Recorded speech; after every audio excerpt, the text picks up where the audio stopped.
Gainolga txikin ere indako 30 gunea berria ikastolaren aurrian, bidegorri jau, bulebarizazio famoso hori egiteko lan eginda, eta nahi genuen ja hasila egotea, baina ez dago oraindik.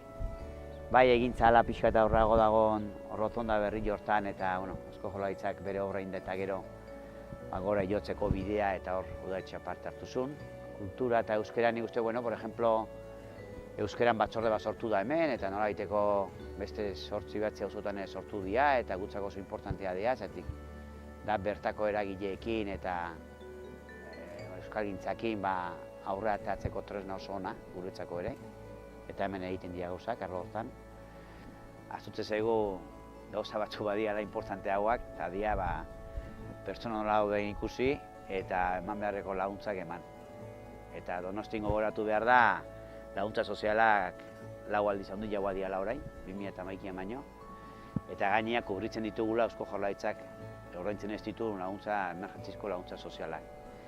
Eta datu ez dakat añorgakoa, baina hemen zoritxarrez izango dira, hainbat añorgatarra jasotzen dituztenak eta hori guretzako azpimarratzekoa da. Bide horri bueltat ematea eta bulebarizatzea, nik uste hori igual importantenetakoa eta ja gainean daukaguna.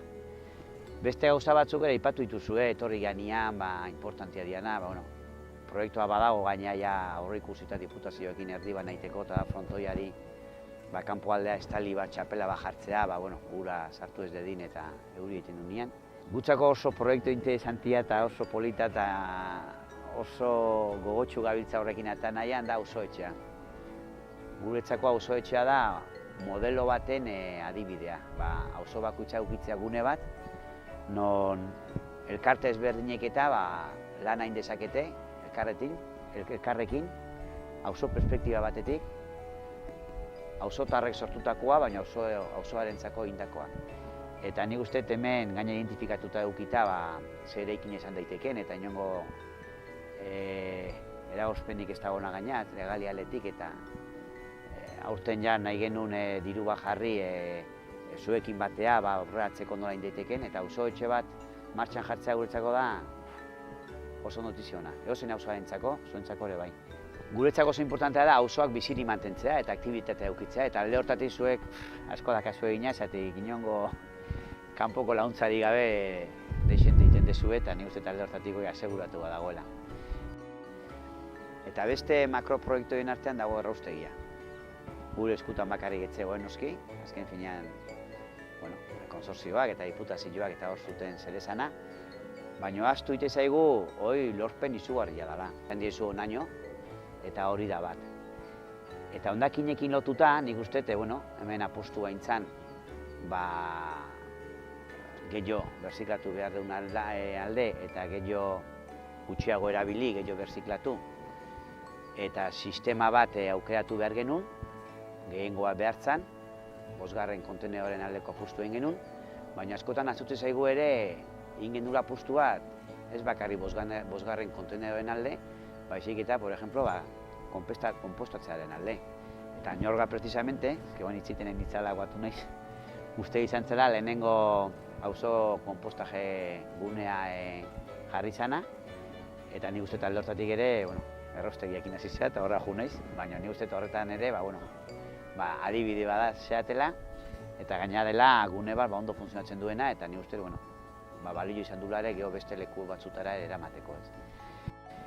Etxe bizitza arazo larria da, nik uste Donosti guztien, Euskal Herri guztien izango nuke, eta egila da gazte asko eta asko azkenian edade bat dutenean emantzipatzeko eta atxetik aldeiteko arazoa dituztela inoa joteko ez.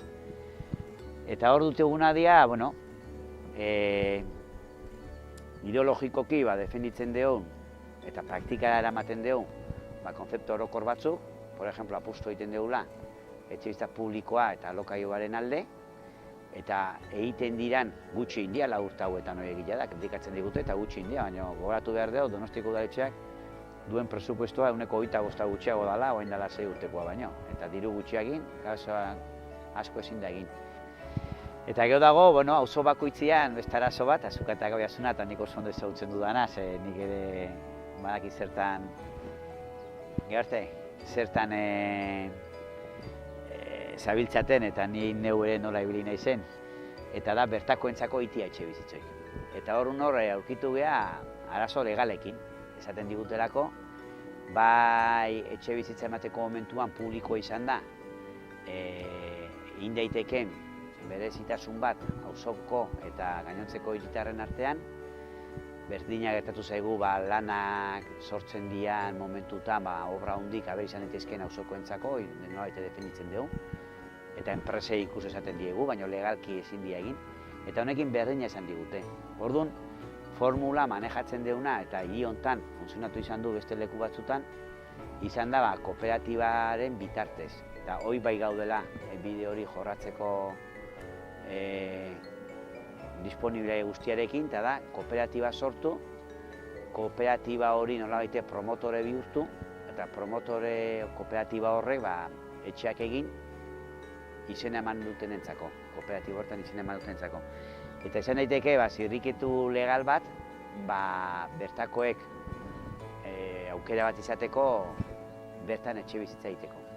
Eta ni uste Añorgako kasuan hori txoio badala, hor laukitzia, eta bukatzeko, eta hoia gaia orokor bada. Baina defenditzen dugun modelo berri honetan, nola egin politika udaletxe batetik, askotan esan dut, eta gutako askore ibili gaude elkarte askotan eta mugimendu askotan. Eta beti gobernuek eta gobernatzen dutenek ikara izan diote, herri antolatu bati eta herri mugimenduei, eta guretzako txoio bada. Azken finean herri antolatu bat, auzo antolatu bat, errestu egiten dizu, gobernatzea, eta lortzen duzu gaina egiten dituzun gauza benetan sentitzia auzotarre beria bezala. Eta horrek asko balio hoi bai dala bizi kalitatea. Naiz eta geho, igual gauza handik asko ez egin, txikitasun hortan ere gauza asko daitezke, eta presupuesto gutxigin ere gauza asko daitezke. Baina oinarria hoi da, eta nik uste zuek badakazuela, seguruna hobetzeko izango zuek, guk asko daukon bezala hobetzeko, baina hortan oinarritzen balima erlazioa segurunago gauza asko daitezkela